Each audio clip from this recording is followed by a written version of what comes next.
Hi, this is a critique on Tomodachi life, living the dream. I don't hate it, but I don't love it. Hence the title. I'm gonna say some things that might upset some people, but ultimately I hope you hear me out. I'm just getting into it right away because I don't know how to do an intro for this. Okay, I'm actually really happy with the character creator. It's a good middle ground between how restrictive the usual me creator is and the clusterfuck that was Metopia. Metopia requires a lot of time, energy, and even finagling to get things right. One of its strengths is that expression still worked despite this heavy customization at the cost of your time and energy.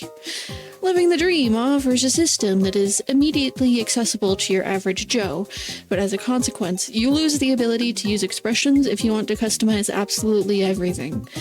It also is bizarrely missing a few things that otherwise seem obvious, like heterochromia and a proper color wheel, instead of a preset palette for the model features itself.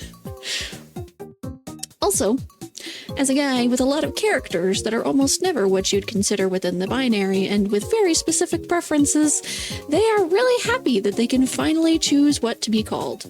Though there's still a shortcoming here.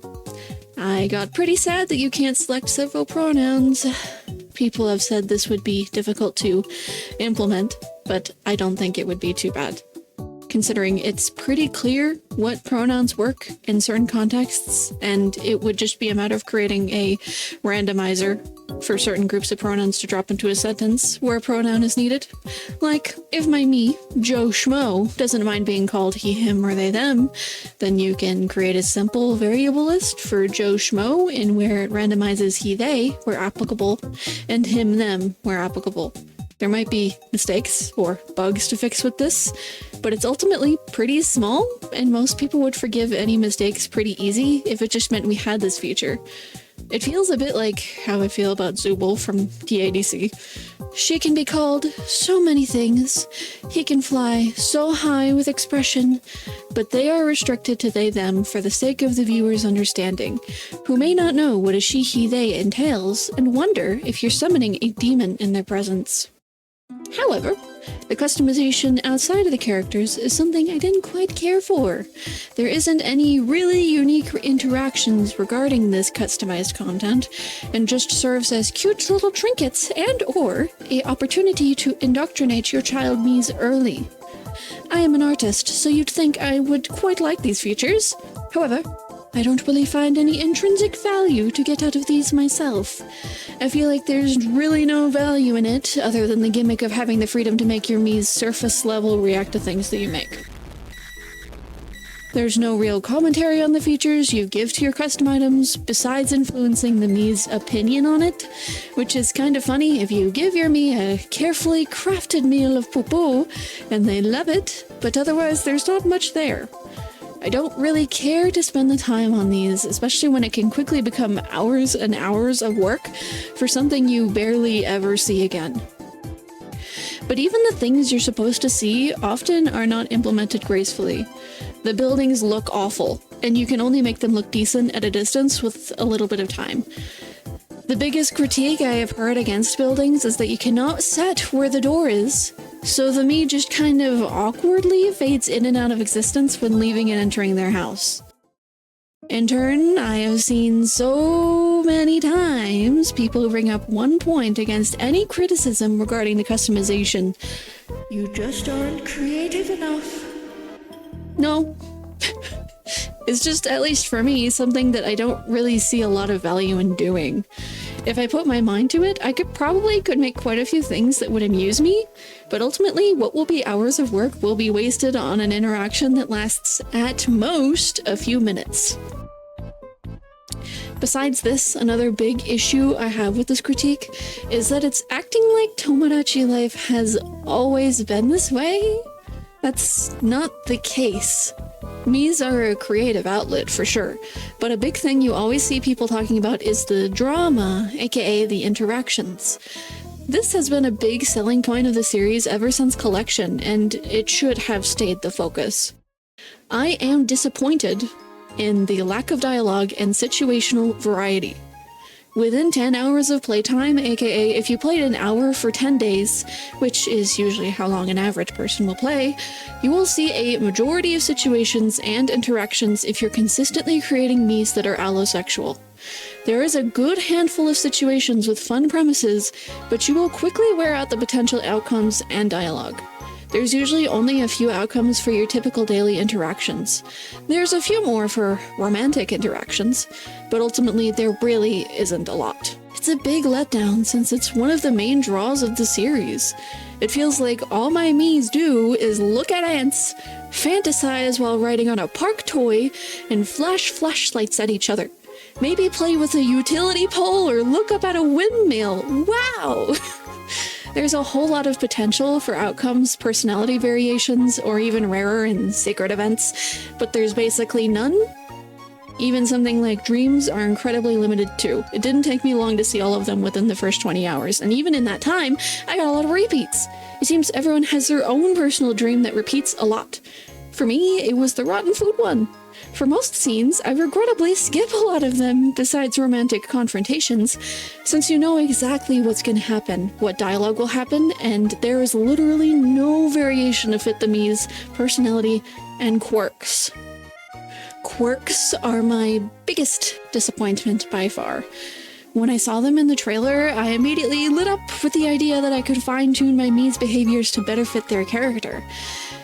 And then when I downloaded the demo as it released, I saw just a single page of possible quirks per category, and was like, there's probably going to be more on release, right?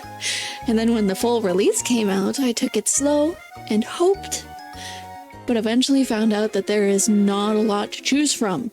This handful of quirks are very surface level, basic traits that most humans have. I feel like for a $60 game, there should be 3 pages per quirk category minimum.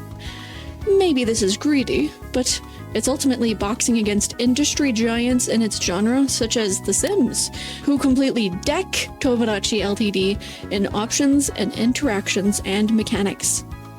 Tomodachi Ltd. Is not just a baby version of The Sims, it is a dieted sliver of what Life Sims have to offer and what they can offer.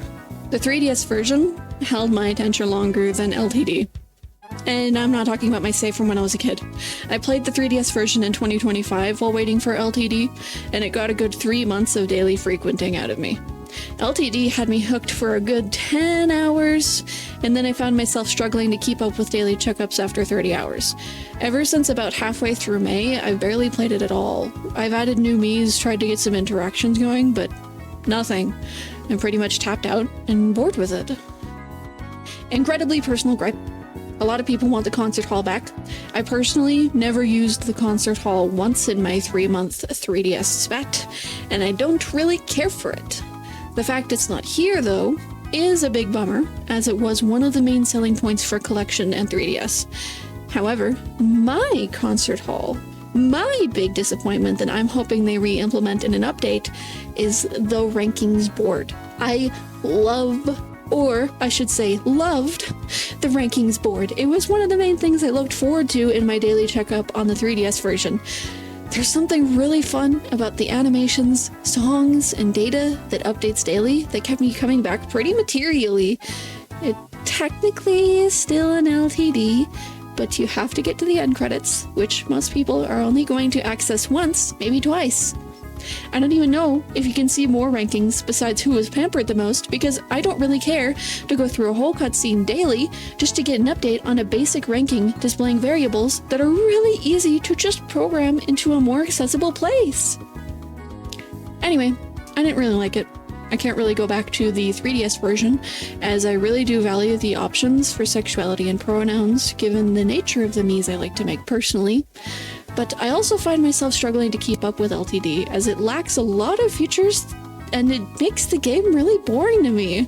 I tried pulling out the stunt that I did with AC&H to decorate my island and make it look pretty, but the lack of decorations made that stunt worthless. I've redesigned my island twice, and I still think it looks pretty bad, and almost everyone else's island looks similar to mine. I'm looking into messing with custom buildings more, but I really am just hoping they update it at some point. I feel like if they don't update it, I will resign myself to the fact that I spent $60 on a game that is more worth $30, especially considering the lack of internet connectivity that would probably enrich this game's longevity and community more. I don't really care if I don't really care if someone shares Esteem Me when it stifles the creativity of the rest of the community that would probably just behave and, let's be honest, make the game more money. The fact you have to create everything yourself is a drawback for a majority of people. Please just add a sharing option and give the game some small updates, Nintendo. I'm begging you. I just want a Tomodachi game that I love, where I can also create gay people in it without mods. Thanks. Bye.